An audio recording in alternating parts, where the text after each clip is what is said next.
Hey family, thanks for tuning in to the City of Grace, where there are no perfect people allowed. Here's part one of our series where our lead pastor, Michael Young, helps us to escape the tendency to revert back to the familiar in times of trouble, entitled Feasting in the Famine. Make sure to subscribe to our YouTube channel if you already haven't, as well as our other social media outlets. Enjoy. And the title of today's message, I promise I'm not going to preach long, is Don't Waste Your Seed There. In Genesis chapter number 26, we are introduced to a man named Isaac, and Isaac is the prophetically promised son of Abraham. God came to Abraham, God promised to Abraham in a time where his wife was barren or couldn't have children, that God was going to miraculously move upon her and that he was going to have a son. And Isaac is the fulfillment of that prophetic promise that God gave to Abraham.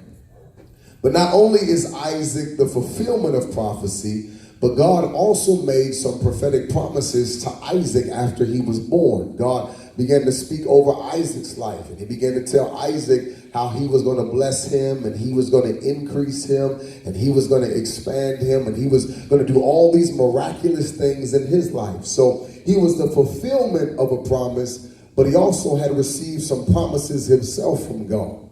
And as we're looking at this man of God, as we're looking at this man who was the fulfillment of a promise, but this man who also has some promises and some prophecies over his life, verse number 1 here introduces us to what could almost be viewed as a contradiction.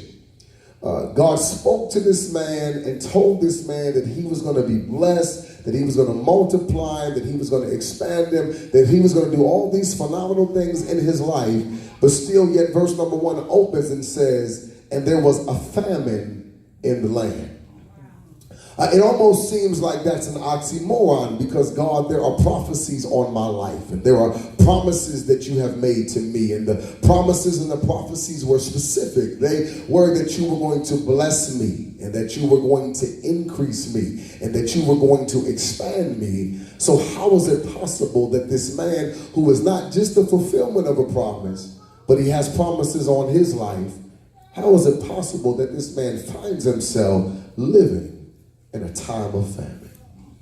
Isn't it just how God operates? You got prophetic promises that God has given to you. You have things that God has declared over your life. God has told you how he's going to bless you. God has told you how he's going to expand you. He's given you dreams, and he's given you visions, and all of a sudden you look up one day and you're like Isaac. You find yourself living in the midst of a famine.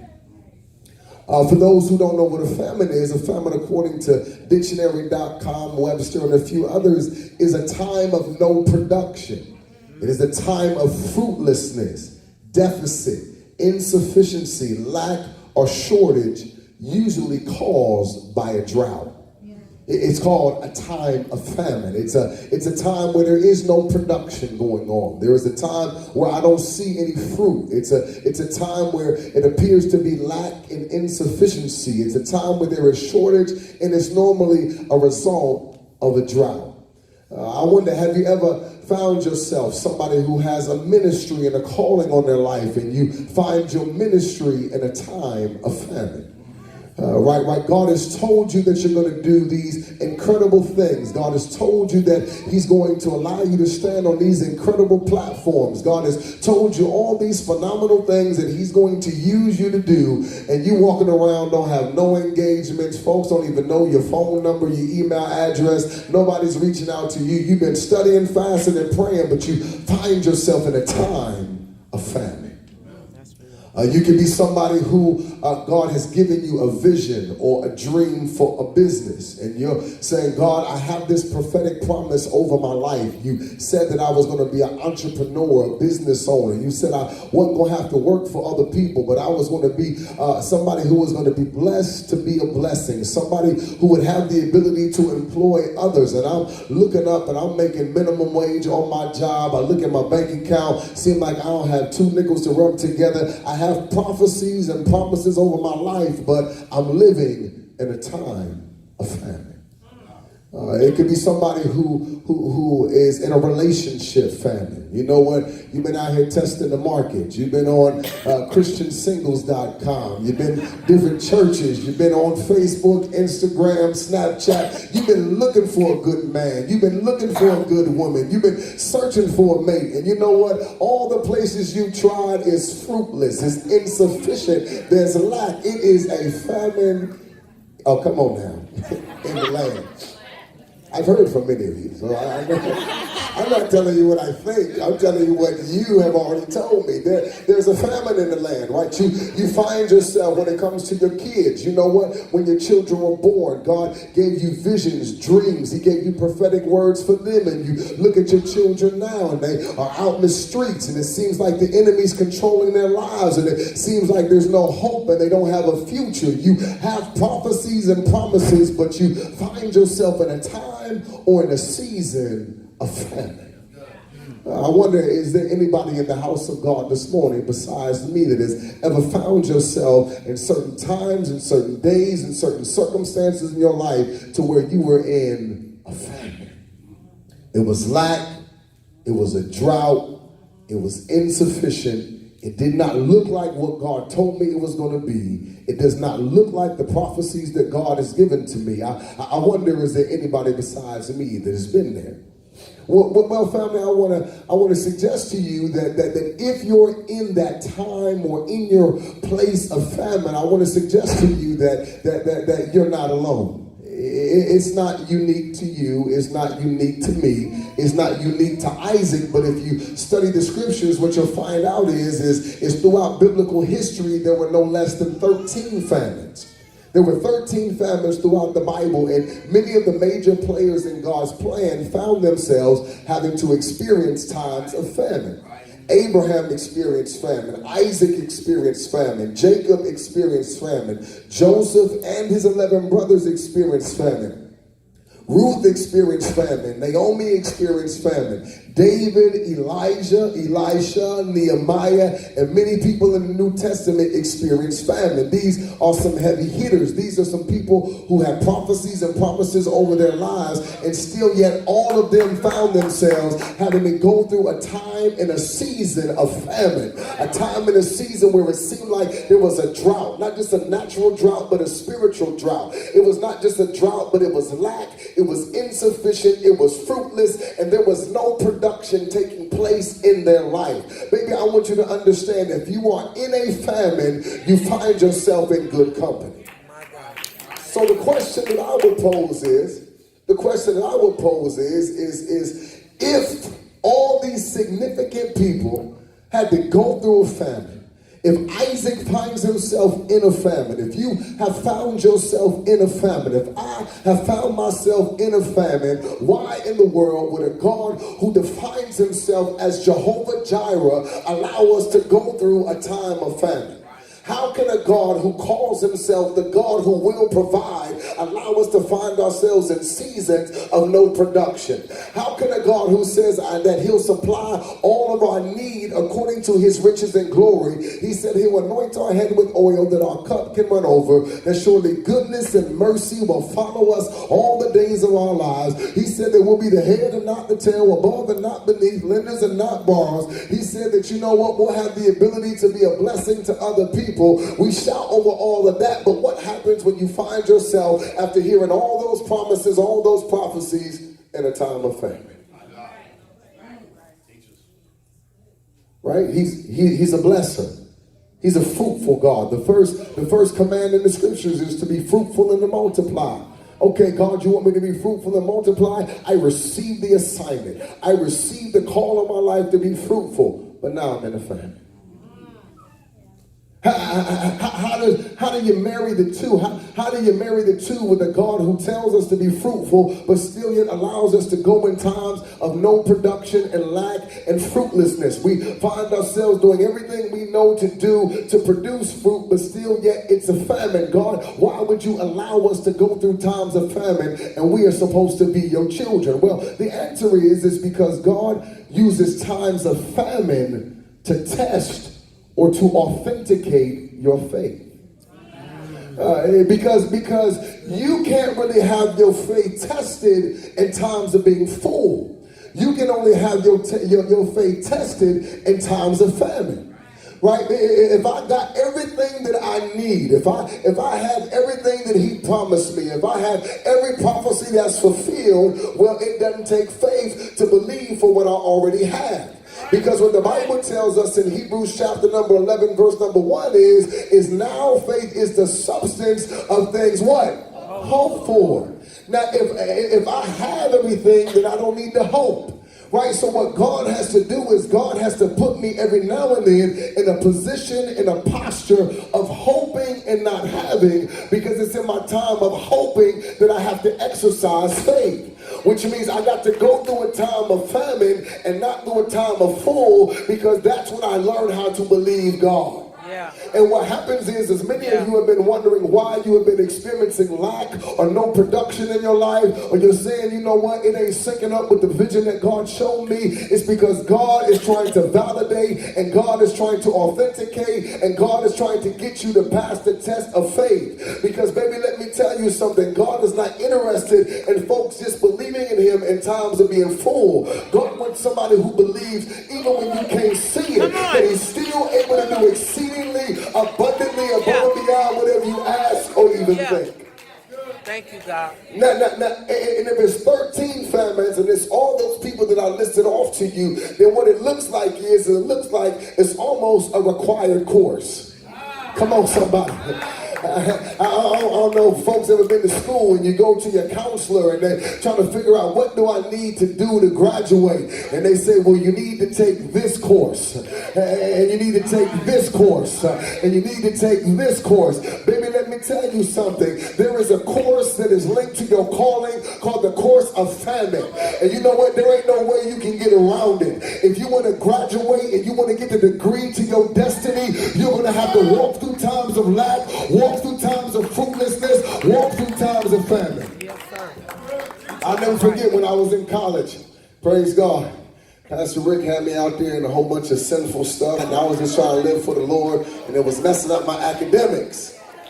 I was trying to be a good student, and they was messing up my academics because they had me playing PlayStation all night. They had me playing basketball instead of going to class and all this foolishness. I was trying to be a good student. Praise God. And I remember I was coming down to the home stretch and my scholarship was running out. And I figured, you know what, I've been here for 5 years. It's about time for me to figure out my exit strategy. I got to figure out what I need to do to graduate. And I went to my counselor and said, hey, is there any required courses I got to take? She said, you know what, there's only one course left you have to take. You have to take calculus. I said, wait a minute, ma'am. I said, it's been 5 years since I've taken a math class. I took a math class my first semester. This is my last semester. Is there any other courses I can take to get my degree? She said, no, this is a required course. There's no way around it. If you want your degree, you got to sign up for this class. And let me tell you something. She really, because she was my counselor, she didn't give me a choice. When I said, wow, man, calculus, that's tough, she said, I'm signing you up for the class because I'm here to get you to your degree. And see, what happens is you won't sign up for a course called famine. So what God has to do is every now and then God will sit you down and say, you know what, son, you know what, daughter, you know what, brother, you know what, sister, I'm trying to get you to your degree or to your destiny. And you know what, I can't get you there without going through a time of famine. So you know what, I'm going to sign you up. So you know what, now, folks, ain't returning your phone call. God just signed you up for famine. You know what? You can't find the job that you want. God just signed you up for famine. You know what? You can't find the husband that God promised you. God just signed you up for famine. You know what? You've been struggling financially. God just signed you up for famine. You know what? The enemy been trying to wreak havoc in your life. God just signed you up for famine. But let me tell you something, baby. This is an opportunity for you to demonstrate faith. Not, my God, when you got everything that's going well, but you know what, God, I believe you even in a time when there's no production. Wow. Right? It's called a season of famine. Go ahead. And God is just trying to test, and God is trying to validate your faith. Now, I know you don't like it. Right? I know you don't like it. I know you want wanted to always be peaches and cream. I know you wanted to always be roses and be sunshine every day. But let me tell you something. How many realize that it has to storm in order for stuff to grow? Right? It don't grow just based upon the sunshine. It grows based upon the storm and the sunshine. And you know what? You can't have all sunshine and have no rain. So I wonder, is there anybody in the house of God today that's willing to give God praise? Not just for the stuff that goes well, but I give God praise for my time of famine, because I recognize that not some things, not most things, but all things are working together for the, oh, come on somebody, for the good of them that love God and are called according to his purpose. I got to learn how to have faith right there in the midst of famine. Right there in the midst of famine. You may be seated.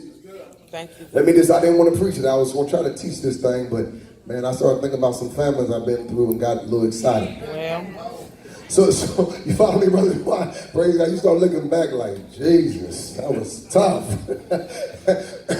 So you can't exercise faith in times of having. You can only exercise faith in times of hoping. Right? So God has to put me in a position of hope. He has to put me in a position where he promises me something and I don't see it. So watch this. Look what God does. If we look now in verse number 3. So God says, sojourn in this land. Watch this. He said, and I will be with thee and will bless thee. For unto thee and unto thy seed I will give all the countries, and I will perform the oath which I swear unto Abraham thy father. And then he goes on to complete the promise that he says to him. Look at this. So in the time of no production, God shows back up and reiterates the prophecy. You see that? He gets into the time or the season of famine, and God shows up in a time of famine and has to reiterate the promise or the prophecy that was over his life. In other words, what he's trying to tell Isaac is Isaac, I understand with your natural eye, it looks as if I may have forgotten about you, but baby, I want you to understand something. When you get through this season, there is still some magnificent things that have your name on it. And I don't want you to fall short or grow weary just because you see in the natural a time of famine, because I'm working out something according to the prophecy in the realm of the spirit. But watch this now. It's much harder to believe the prophecy when I don't see no production.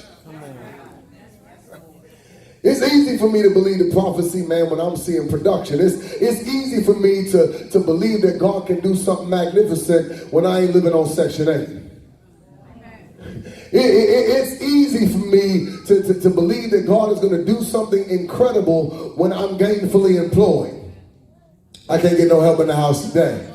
Right? It's easy for me to believe that God is going to do it when I got some prospects, hallelujah, to be my next. well, Right? But when I don't have no prospects, it's hard to believe the prophecy. So now what I got to do is I got to begin to operate not by looking in the natural realm, but I got to begin to look to the hills from it cometh my help, and know that my help comes from the Lord who made the heavens and the earth. Right, so if I just look here and don't begin to shift my focus there, I find myself getting discouraged. And now I find myself struggling to pass the test that God gives to him. Because the first test is a test of faith, but there is a twin brother or a twin sister that goes along with the test of faith. It's called the test of obedience. See, most folks profess to have faith, but they're disobedient. But you can't say you have faith and at the same time not be obedient. Right? You got to operate in faith and operate in obedience. So look at this. God shows up and God begins to give him orders. And that's what the Bible said God would do. The Bible said that God will order the steps of a good or a righteous man or woman. God will order the steps. And we look at that more in a... God's going to put me where I want to be. No, that's not what orders are. Right? No, when he's the captain, when he's the general, when he's the sergeant, and he orders you to fulfill an assignment, it ain't necessarily what you want to do, but it's what he wants you to do. You see the difference there? See, we live in 2018, and we believe that God is our waiter here to take our orders. Right? We believe God just shows up to our table with the menu and says, what do you want? No, let me tell you something. God don't work like that. God ain't letting you just pick and choose. God shows up and says, this is what I want you to do. Right? So the test of faith is really linked to the test of obedience. Can I do what God tells me to do? I'm taking you somewhere now. Can I do what God is instructing me to do? Right? I heard a man say this one time. He said, God is not going to pay for something he does not order.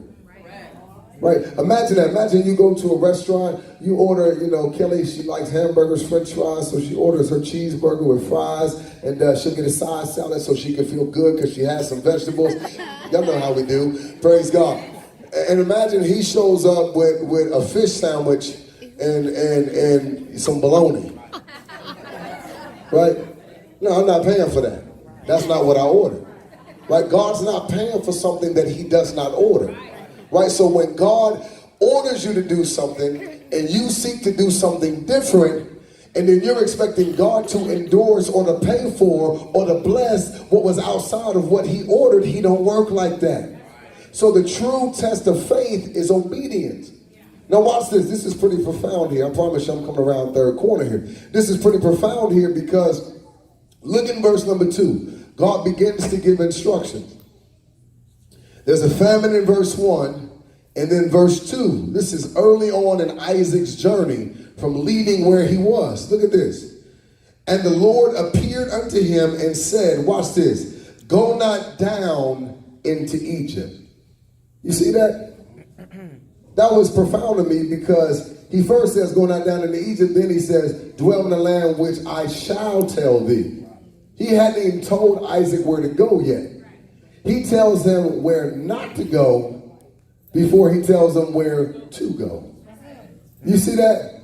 He says, don't go down to Egypt. It's almost as if Isaac's packing his bags. Isaac's getting ready to relocate because he's in a time of famine. And before Isaac even pulls out the driveway, God knows where he's headed. And he shows up and says, hey, don't go to Egypt. I already know what you're thinking, Isaac. Don't go to Egypt. Well, God, what you got against Egypt? Right? That's what I'm thinking. I'm looking at the text. This is before they had been in bondage to Egypt and any of that. God, I mean, Egypt is a nice place, but what do you have against Egypt? What a fully understand what was in Egypt, turn with me very quickly to Genesis chapter number 12.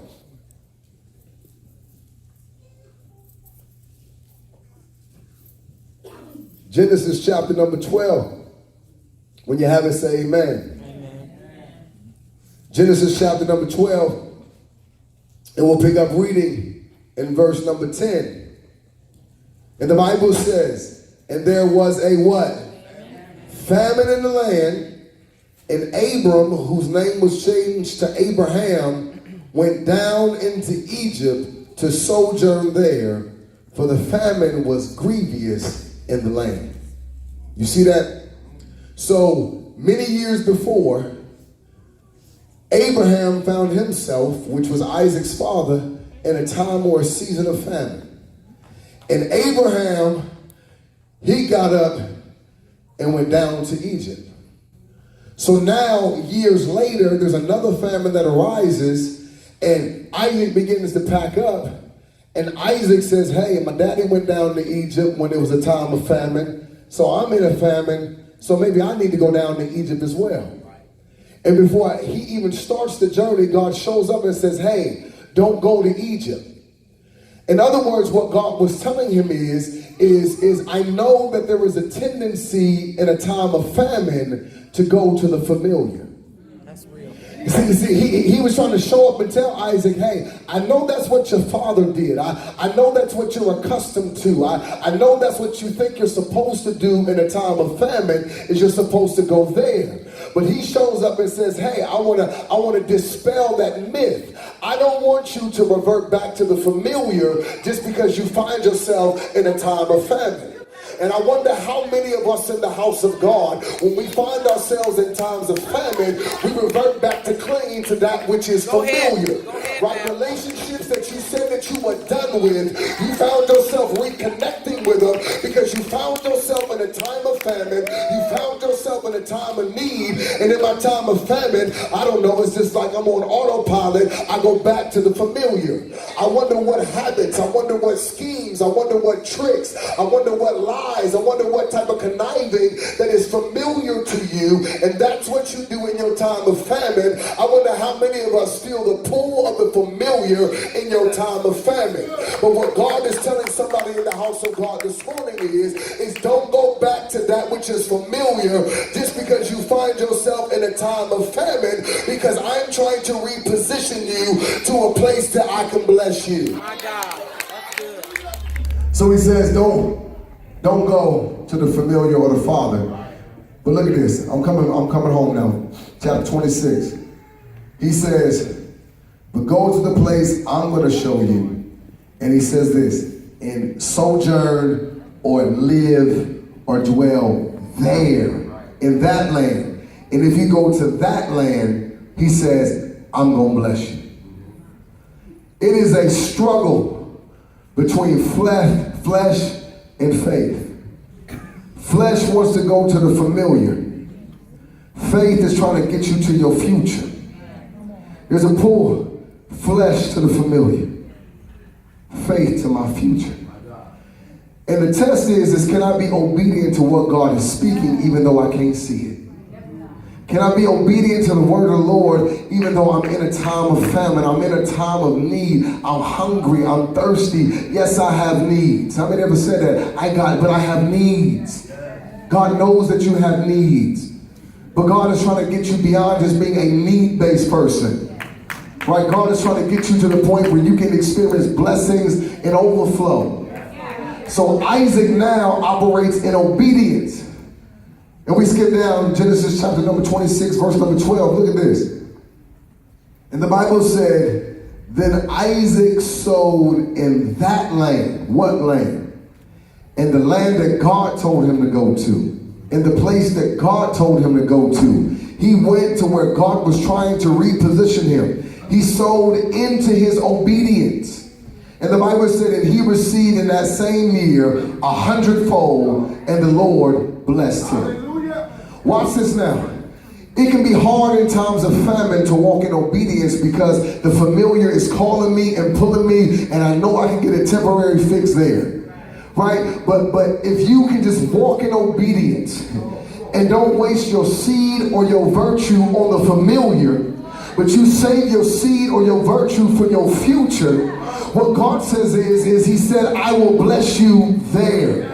Isaac began to reap 100-fold, not in Egypt, not in the familiar place, not in the place where God was trying to shift him from, but he began to receive when he got into the place of obedience.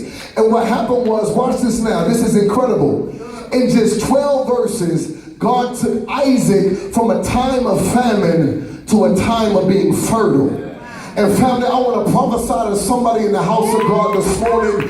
You may currently find yourself in a time of famine, but if you can operate by faith and you can get into position and you can get into the place that God is calling you to, and you begin to pour out your virtue there, you begin to sow your seeds there, you begin to pour in there, God says, I will quickly shift you from a time of famine to a time of being fertile. In other words, what God is saying is I'm trying to shift you from being barren to being blessed. I'm trying to shift you from being the tail to being the head. I'm trying to shift you from not having to having. I'm trying to bless you, and I'm trying to bless you there. And I wonder, are there about 10 people in the house of God this morning that believe the word of the Lord over your life? And you're saying, you know what, baby, I'm ready. I'm ready to shift from a time of famine, and I'm ready to begin to walk in a time of being fertile, in a time of being fruitful. I'm ready to see the fulfillment of the promises and the prophecies that God has spoken over me. If that's you, I need to open up your mouth, put your hands together, and begin to give God a prophetic praise, because you recognize I'm not wasting my seed. There's some people in the house of God. You have wasted seed your feelings. You have wasted money. You have wasted time. You have wasted your gift. You have wasted your amazingness, your awesomeness, your wonderfulness. You have wasted it in Egypt. Right? You have poured out and poured out and poured out, and you got no return. Baby, I want you to understand something. God said it's time for us to break away from the familiar. And it's time for us to begin to sow our seeds into people, into places that are going to produce our harvest. If you believe that today, one last time, I need to give God a total praise, which means to thank Him in advance, because we are shifting. We're shifting from famine to being fertile. We're shifting from low production to fruitfulness. We are shifting from lack to overflow. We are shifting from toxic relationships to healthy relationships.